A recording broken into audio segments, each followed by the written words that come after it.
How to connect HeyGen MCP to Claude AI is what I will show you today. First, get on Claude and choose the Customize icon here. Next, click on the Connectors option below. Then, you will want to choose Add option at the top side. Then, select Add Custom Connector from the drop-down menu. Here, you can put a name for it. I will just go with HeyGen MCP.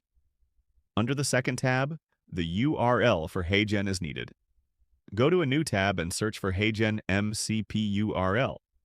The AI will give you the correct link, but to double-check, going to the developer page to find it also works.